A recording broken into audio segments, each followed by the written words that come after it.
Buenas tardes, integrantes del seminario Páginas de Nietzsche de la Escuela de Pensamiento Crítico Maestros de la Sospecha. A continuación, me gustaría ofrecer la síntesis elaborada por los coordinadores a partir de la lectura y de los comentarios que ustedes nos ofrecieron a propósito de los capítulos 24, 25, 26 y 27 de El Anticristo de Nietzsche. Me gustaría comenzar esta síntesis leyendo un fragmento del discurso de los que están tras el mundo en Así habló Zaratustra. Pero aquel mundo permanece oculto a los ojos del hombre. Aquel inhumano mundo deshumanizado es sólo una nada celestial, y las entrañas del ser no hablan en modo alguno al hombre, salvo en forma de hombre.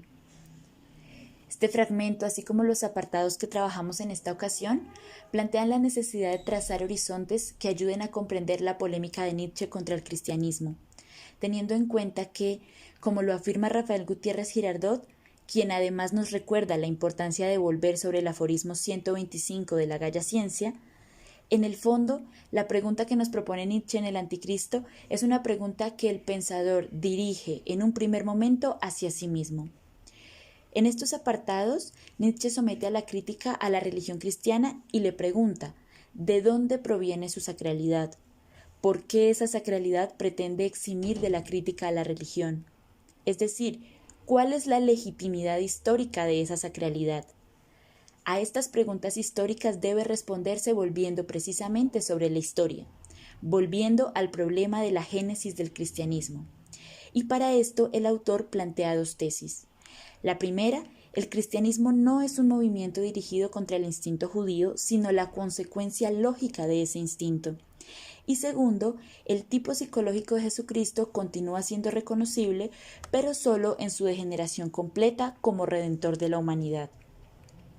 A lo largo de estos apartados que hemos trabajado para el día de hoy, vamos a trabajar especialmente sobre la primera tesis. El cristianismo no es un movimiento dirigido contra el instinto judío, sino la consecuencia lógica de ese instinto. Y en el último apartado, en el apartado 27, comienza a enunciarse el desarrollo de la segunda tesis.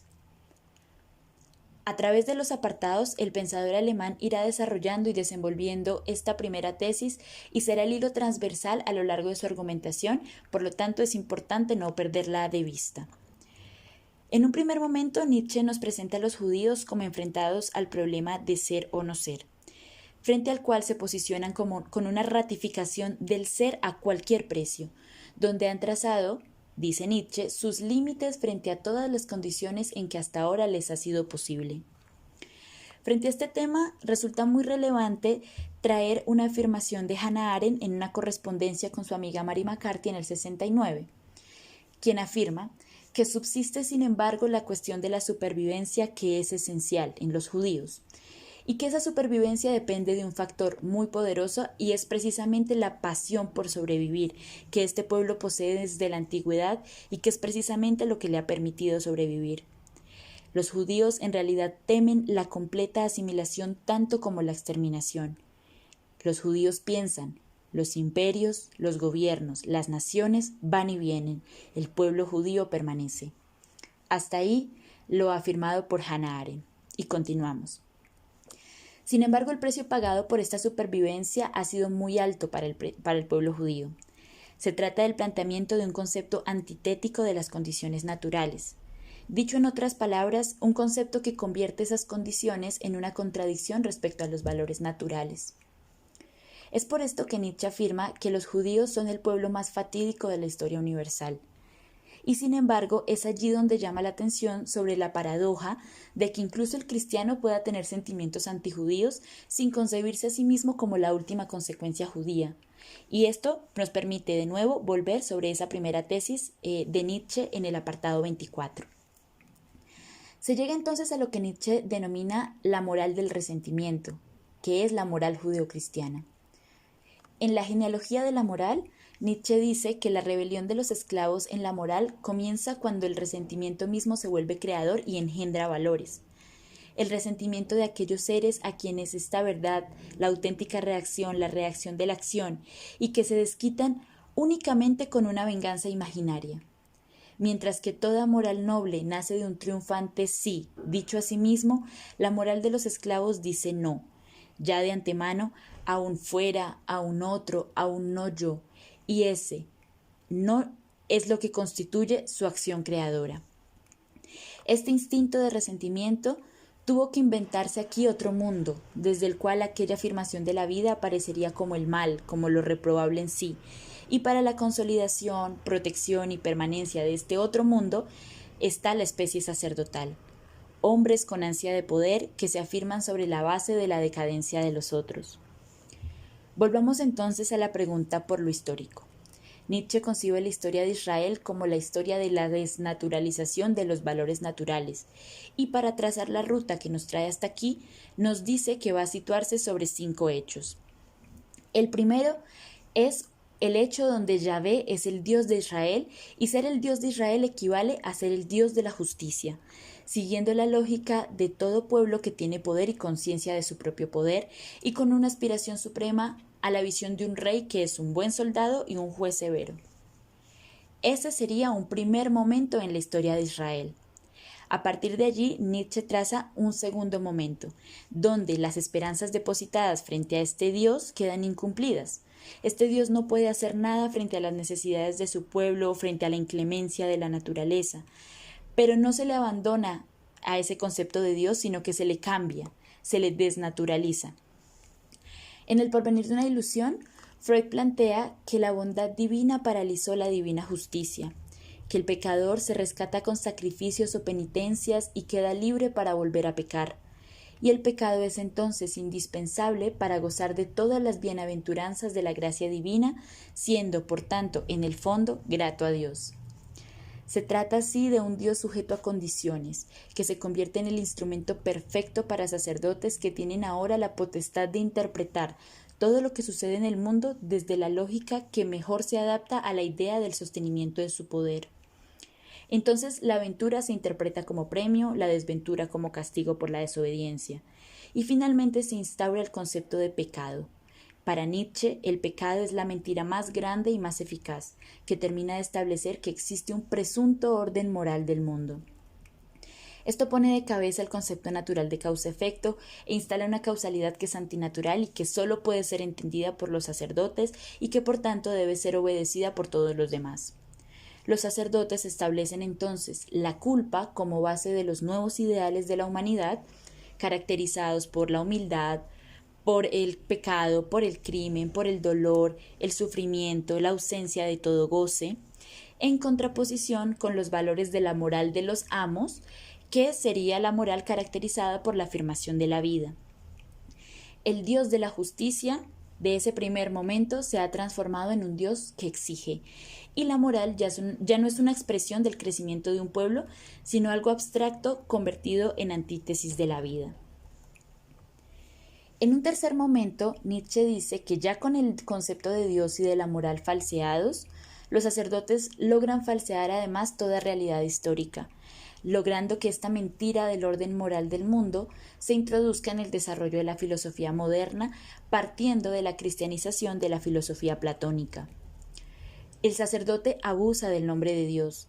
Aparece el reino de Dios, que está en un trasmundo y cuya entrada debe irse pagando a un alto precio, el precio del valor de la propia vida, y aparece también la voluntad de Dios, que es conocida para la mayoría, que es desconocida para la mayoría, y a la cual por tanto debe accederse a través de los sacerdotes. De nuevo resulta relevante traer a mención a Freud en El porvenir de una ilusión. Es sabido que los sacerdotes solo han podido mantener la sumisión religiosa de las colectividades haciendo grandes concesiones a la naturaleza instintiva de la humanidad. De este modo se llegó a la conclusión de que solo Dios es fuerte y bueno, y el hombre es débil y pecador. Nietzsche, en el discurso de los sacerdotes del texto Así habló Zaratustra, dice: «Los sacerdotes son para mí réprobos y prisioneros. Aquel a quien llaman Redentor los cargó de cadenas, de falsos valores y de palabras artificiosas. Ay, ojalá los redimiesen de su Redentor». Y más adelante, en el mismo discurso, en verdad, sus mismos redentores no vinieron de la libertad ni del séptimo cielo de la libertad. En verdad, jamás caminaron nunca sobre las alfombras del conocimiento. La gran época de la historia de Israel se convirtió en una época de decadencia. y este proceso vino acompañado igualmente de una negación de la historia, de la tradición y de la naturaleza misma del pueblo judío, escribiendo en los textos sagrados una explicación sobre el origen del pueblo de Israel. Textos sagrados que, concebidos como una revelación y como palabra de Dios, que expresa su divina voluntad, no pueden nunca ser puestos en duda. El cuarto hecho deriva que de lo anterior se ha venido anticipando que la voluntad de Dios, que no es más que las condiciones de conservación del poder del sacerdote, tiene que ser conocida, pero no por cualquiera, que existe esa casta de hombres que pueden gozar de ese privilegio y que funcionan como puentes entre Dios y los hombres, puentes que exigen la entrega de la voluntad de cada uno para poder ser cruzados. Así la voluntad de Dios ya está fijada desde hace mucho tiempo y ha sido revelada a esta casta de hombres. Nuestra desgracia es habernos vuelto extraños a esa voluntad de Dios. Y en este punto resulta interesante pensar en lo útil del concepto del pecado original. Somos extraños al concepto de la voluntad de Dios desde el momento mismo de nuestro nacimiento, porque desde ese mismo momento somos culpables antes de siquiera haber realizado la primera acción de nuestra vida. Desde ese momento ya estamos lejos de cualquier conocimiento de la voluntad de Dios, así que desde el nacimiento requerimos de los sacerdotes para que nos acerquen a esa voluntad. De ahí la importancia de los sacramentos, por ejemplo, del bautismo.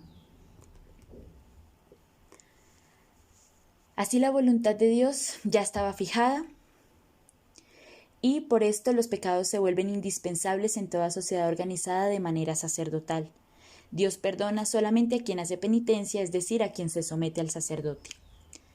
Solo los sacerdotes conocen esa voluntad y por tanto se hacen indispensables en todos los acontecimientos naturales de la vida, en el nacimiento, en el matrimonio, en la alimentación, en la muerte, y por tanto desnaturaliza todos los acontecimientos al santificarlos. Esos acontecimientos carecen entonces por principio de valor y son contrarios al valor. De esta forma, el pueblo santo dio a su instinto de resentimiento una última fórmula, y este sería el quinto hecho histórico trazado por Nietzsche. Esa última fórmula está constituida por la negación del cristianismo, incluso de la última forma de la realidad judía misma, y al negar todo el mundo se termina negando a sí mismo. Se hace necesaria entonces la invención de una forma aún más abstracta de existencia, de una visión aún más irreal del mundo que la condicionada por la organización de una iglesia, lo cual produce la rebelión contra la iglesia judía. Nos dice Nietzsche que se trata de una rebelión contra los buenos y justos, contra la jerarquía de la sociedad, pero no contra su corrupción, sino contra la casta, el privilegio y el orden. Se trata de un ataque al instinto más hondo del pueblo, a la voluntad de vivir de un pueblo que jamás ha existido en la tierra, que no ha tenido un lugar en el mundo en el cual situar sus desesperanzas y que las ha depositado en un mundo que está más allá de éste. Pero el cristianismo, al no reconocerse como consecuencia última del judaísmo, se alza contra el instinto de supervivencia del pueblo judío. En esta última parte, Nietzsche deja sobre la mesa un tema que continuará trabajando en los apartados venideros y que tiene que ver con la segunda tesis de las planteadas en el apartado 24. Pero podemos ir dejando también insinuado en nosotros esa concepción de Jesucristo como un anarquista santo que incitaba al bajo pueblo a contradecir el orden dominante, que era un criminal político. Esta última afirmación permite que vayamos planteando la pregunta: ¿cómo es que la figura de este personaje termina consolidándose alrededor del mundo y convirtiéndose en el redentor sobre el cual se erige una iglesia con una marcada organización jerárquica que ha logrado acoplarse a estados con características políticas tan diversas y que pone en el primer plano el concepto de culpa y pecado para manipular la voluntad de los hombres? Habiendo dejado esta pregunta abierta, termino la síntesis de los apartados trabajados para esta sesión. Agradezco mucho su atención y sus comentarios. Que tengan feliz tarde.